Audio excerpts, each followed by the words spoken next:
what's up? This is Rachel here. Today I am bringing you guys my February mid-month wrap-up, but it's going to be a little weird and a little different from how I usually do these wrap-ups. So today is February 14th, and that is Valentine's Day, of course.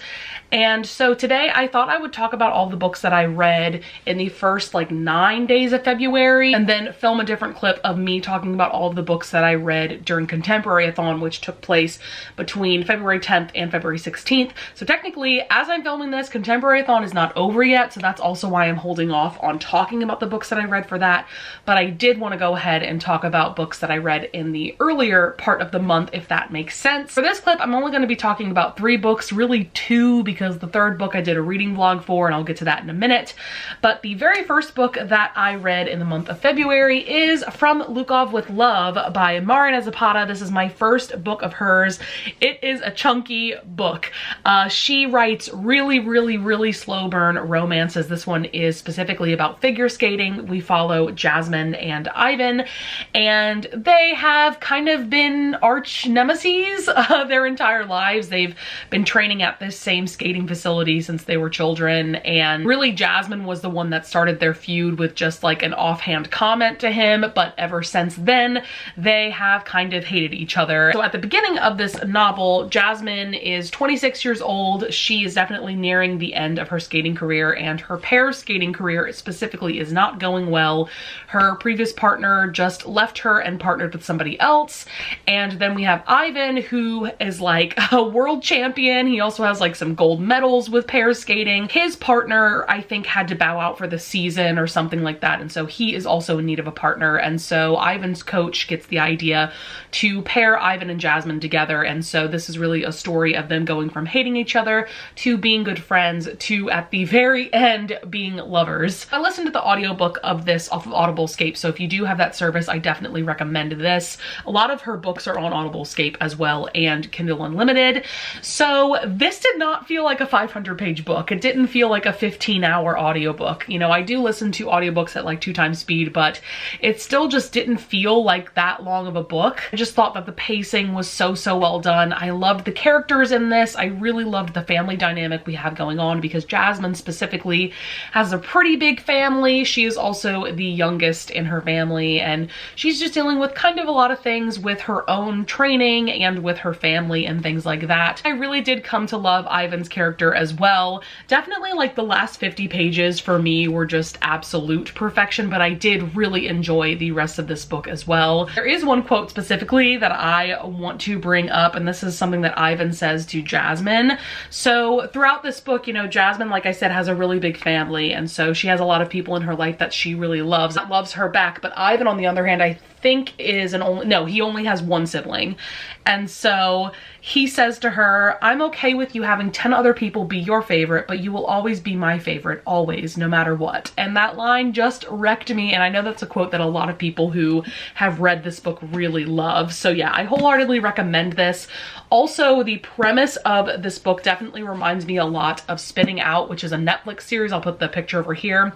I started watching that. I think I'm on like episode 6 or something like that. The premise is very similar, because we've got 2 kind of enemies that have to pair up together for figure skating.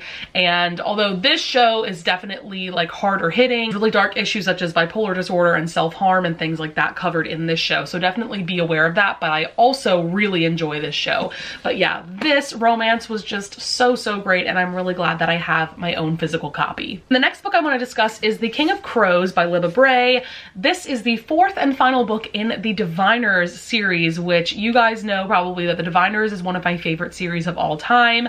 This just came out on February 4th, and Libby really came through for me. Libby is an app that I use to listen to audiobooks through my public library. They made the audiobook available to me on release day, so you can bet your butt that I started this audiobook on release day, which was a really surreal and awesome experience. I was like tearing up at the very beginning of this book because it was just like so weird to me. I've never actually read a book on release day since like Breaking Dawn, which came out when I was in like high school. Just to give you guys a quick little synopsis of what this series is about, we essentially follow Evie O'Neill. She moves to New York in 1926, I think, and there's a lot of paranormal things going on, also fantastical elements, sci-fi elements. There's a really great cast of characters in this series. That is probably my favorite part of this series. So this fourth and final book, to be quite honest, I am a little bit conflicted about it. I did still give it 5 stars. I've seen a couple of other reviews so far on Goodreads and I wholeheartedly agree with all of them.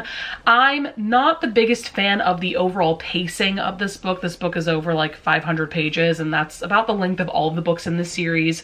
But I think that the pacing was a little bit too slow at times, and I understood what Libba Bray was getting at because she was really tackling hard-hitting issues such as racism and the Mississippi flood that happened in the 20s, and how the Black people that were living in that area were basically stranded and forced to work after the flood. She also covers the KKK, xenophobia. There's definitely a lot of issues that she's also covered in previous books, such as like eugenics and things like that as well. But because she was really covering those issues so well, it did slow down the pacing of the book and it did kind of take away from the overall plot in some ways. I'm also not really sure how I feel about the way that this ended overall, especially the last battle scene. I'm still a little bit confused about what actually happened, and I'm also just not sure how I feel about the way that some characters' overall character arcs ended, if that makes sense.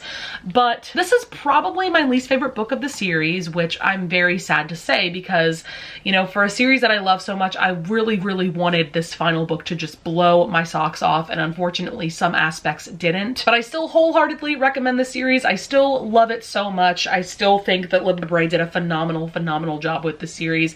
And as usual, her author's note at the end of this book was just spot on. So well done. Then the third book that I read before Contemporary-a-thon started was Harry Potter and the Deathly Hallows. I did a complete reading vlog all about my experience with that one, so I will definitely link that up in the cards above. With that being said, that's going to be it for this clip. Hey guys, what's up? So this is clip 2 of this unconventional February mid-month wrap-up. I thought I would essentially just talk about all of the books that I read for the Contemporary-a-thon because I know that some of you guys don't like to watch my reading vlog, so I thought I would just give quick little wrap-ups of each book that I read. And if you want to know more of my in-depth thoughts, definitely check out that reading vlog. I'll link it up in the cards above. So the first book that I read for that was Call It What You Want by Bridget Kemmerer. This is a YA contemporary romance. Bridget Kemmerer is just an iconic YA contemporary author, but I've also come to love her fantasy stories as well because she is also the author of A Curse So Dark and Lonely. I need to read A Heart So Fierce and Broken, which is the sequel, but anyways, I fell in love with her contemporaries after reading Letters to the Lost and More Than We Can Tell. Those are definitely companion novels.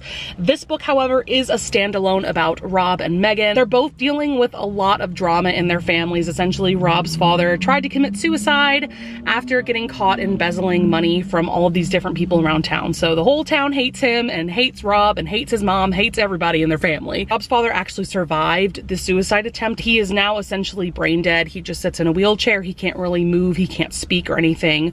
So Rob's dealing with a lot. Megan is also dealing with a lot. She had recently got caught cheating on the SAT. So apparently what happens if one person is caught cheating, that all of the scores of all of the people that were taking the test in that room with her, their scores get invalidated as well, just to make sure that everything's fair and that nobody else gets away with cheating. And she's also dealing with her older sister, who's only like a year older than her. She's come back from college because she has become pregnant and she's like 10 weeks pregnant. She doesn't really know if she wants to get an abortion or put the baby up for adoption. And so there's just a lot of drama within her family as well. And so Rob and Megan end up meeting when they have to do a calculus project together.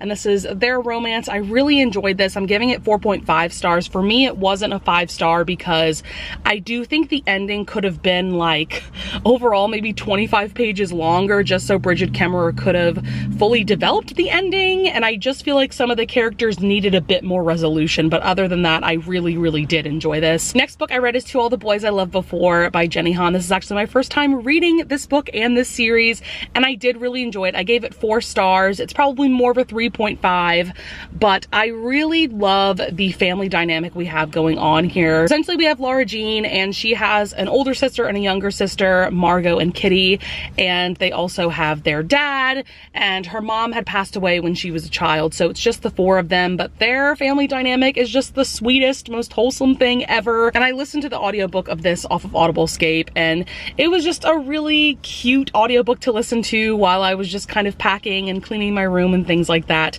I highly recommend going the audiobook route because I really enjoyed the narrator's voice. Then after that, I read Now Is Everything by Amy Giles. This takes the family dynamic in a completely opposite direction. So this is about Hadley.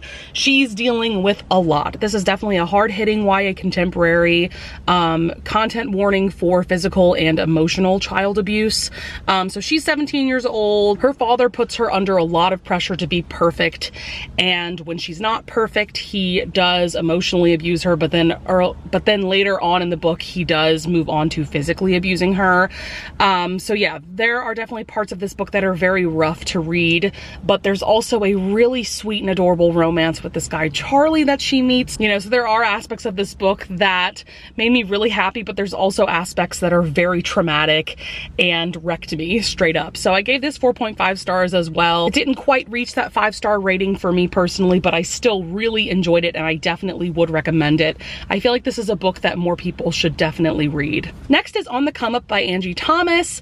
I gave this 5 stars and no one is surprised. So this is her follow-up to The Hate U Give, and it's a little bit of a companion novel to The Hate U Give because it takes place in the same town, the same kind of neighborhood. They also reference the plot to The Hate U Give quite a bit throughout this book, so I would definitely recommend reading that one first before going into this one. But this one is about Bree. She's 16 years old. She wants to be a rapper, and at the very beginning of the book, she like nails this rap battle and she gets noticed by some pretty important people in the music industry. A song that she writes ends up going viral, but for all of the wrong reasons, and that's kind of the catalyst for the whole plot. I loved this book so much. I loved the rapping aspect, you know, just being in Bree's mind while she would make up raps on the spot. Like, it just totally made me respect rappers and respect people that can do rap battles so much more, because I just can't even imagine trying to make up something like that on the spot. And once again, Angie Thomas brings up so many important issues for the Black community in our country, but also around the world. So yeah, I just can't recommend this enough. Definitely gave it 5 stars. After that, I read Ruckus by LJ Shen. This is book 2 in her Sinners of Saint series, the first book being Vicious, which I gave 5 stars.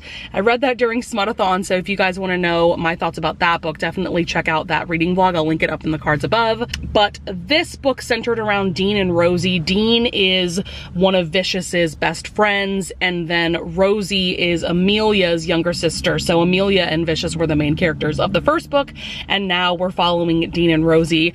And I overall expected more from this story. I gave this 4 stars, but it might even be more of a 3.5.